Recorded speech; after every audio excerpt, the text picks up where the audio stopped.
creating Christmas for families who have next to nothing. Err to the side of generous. That's all I'm going to say to you. Err to the side of generous. If we haven't got enough, we'll get more. I know we will.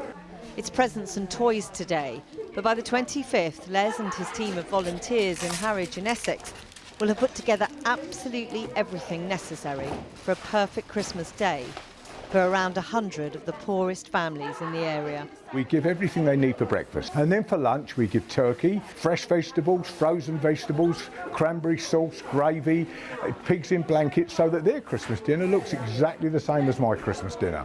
Most of all, we also give them £20. And the reason we give £20 is because we've given them all this food. If they can't afford electricity or gas, then it's completely wasted. The notion of destitution, that people can't even afford the basics like food, heat and light, is no surprise to Les. Absolutely not. I've seen it with my own eyes, I'm afraid. Now, even today, we'll be taking beds to houses where children have not got a bed to sleep on. Children sleeping on the floor. In 2020, in Britain today, there are children sleeping on the floor. That's wrong. Next is the fridge freezer, isn't it? Outside in the bitter cold are his guys. People haven't got pots and pans to cook with. They haven't got beds for their children, things like that. It's ludicrous. Before I started doing this, I never realised how bad it was. But, you know, we see some real poverty. Research published today by the Joseph Rowntree Foundation tracks destitution since 2015. It found around 2.4 million people experienced destitution last year. That's up 54%. 1 in 7 are in paid work, and families with children are increasingly likely to suffer. More than 500,000 children experienced destitution at some point in 2019. That's up 52% since 2017. As coronavirus enveloped the country, it's predicted the numbers of households experiencing destitution will double again this year.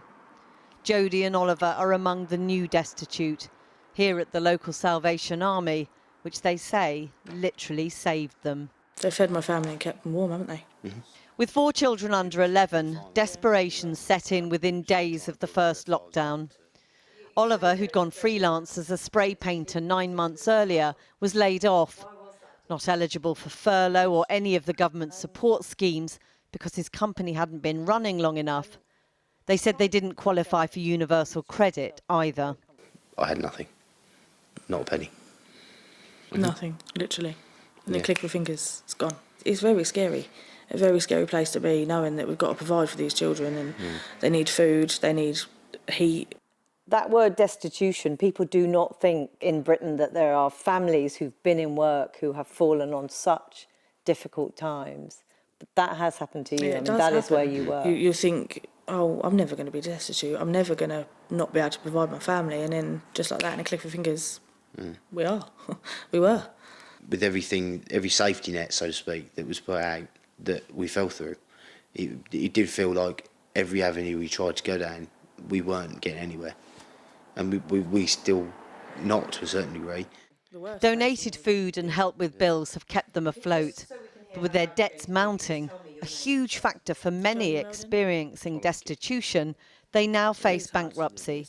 Their plans for the future in tatters. So we worked so hard to get where we were before the pandemic, and we saw the light at the end of the tunnel with the new me getting a career, getting married next year, going on holidays and stuff like that we'd not done before. Even as far as buying our own house, wasn't it? Yeah, you know, it was in the distant future, but it was there. It was there, and now it's not. It's everything's sort of gone from our future. The emergency food parcels the family have received here is just part of a huge network of support across the area being provided by both charities and individuals.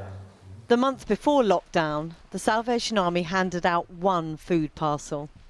Now it's almost 50 every month, and increasingly to families for whom destitution was something that happened to other people.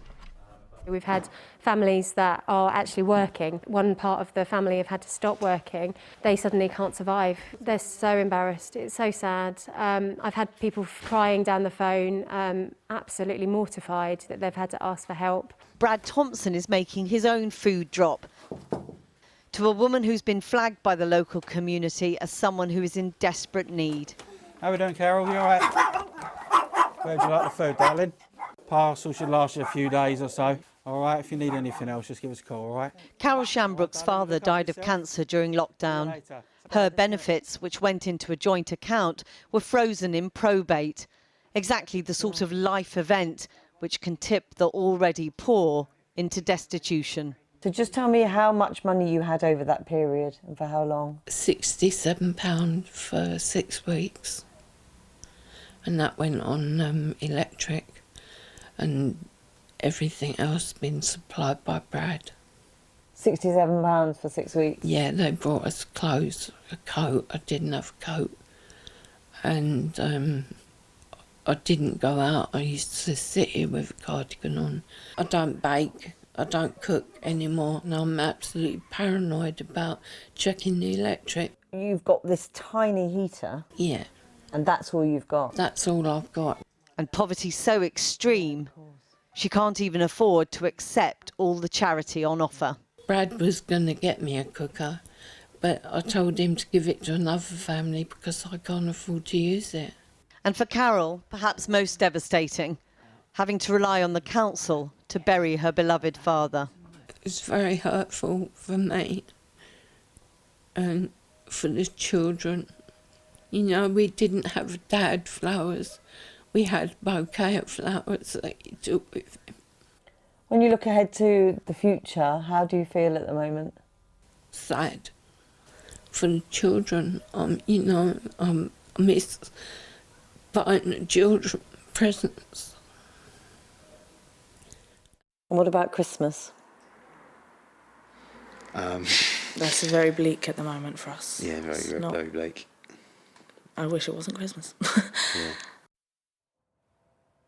Well, a government spokesperson told us making sure every child gets the best start in life is central to our efforts to level up opportunity across the country, which is why we have raised the living wage for all and boosted welfare support by billions, including £170 million to help families stay warm and well-fed over Christmas. Well, joining me now is Edward Davies, who's Policy Director at the Centre for Social Justice, a think tank jointly founded by the Conservative former Work and Pensions Secretary, Sir Ian Duncan-Smith. Also with me is Helen Barnard, Director of the anti-poverty charity, the Joseph Rowntree Foundation, which undertook the research in our report. Helen Barnard first. Destitution is poverty at its most basic. People unable to heat their homes, feed their children. People tend to think of it as to do with people who are homeless or have addiction problems. This report busts that myth, doesn't it? Absolutely. So, of course, there are people who are destitute in that situation, and we can and should do much more to prevent that. But actually, more than 4 in 5 people who are destitute are not homeless, don't have complex needs, don't have addiction.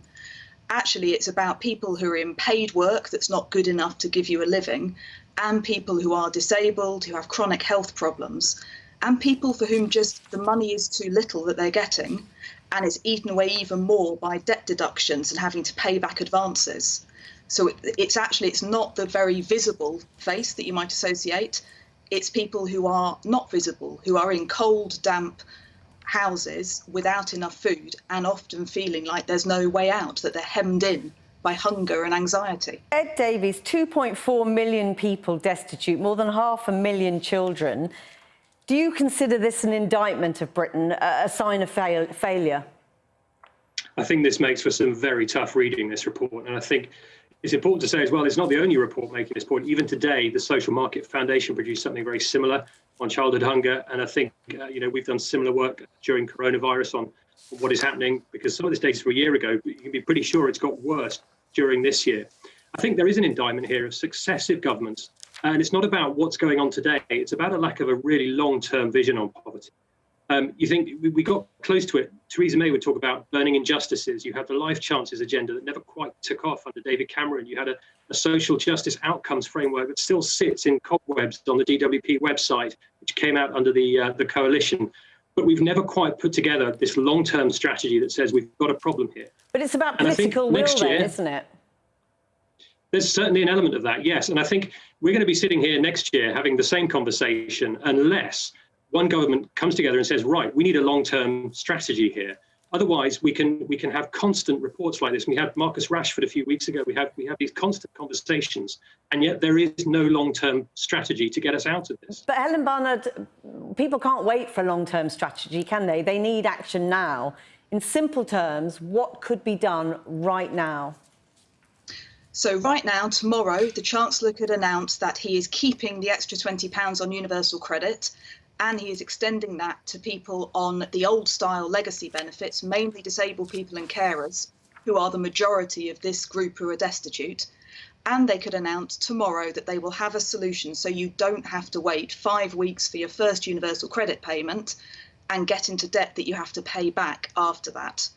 Now, there are various ways you can do that, but those are two things they could do straight away. I mean, clearly we're going to have to pay the price of the pandemic, the cost of the pandemic. The government may well argue that they simply cannot afford to put more money into universal credit. I mean, I think that there is something about, can we afford not to? Do we really think that soaring homelessness and destitution and the blight that makes on people's lives is worth it? And it's about what we value. You know, as a country, through this pandemic, we've seen that we believe in helping each other. We believe in protecting each other. That's what we saw down there at that church.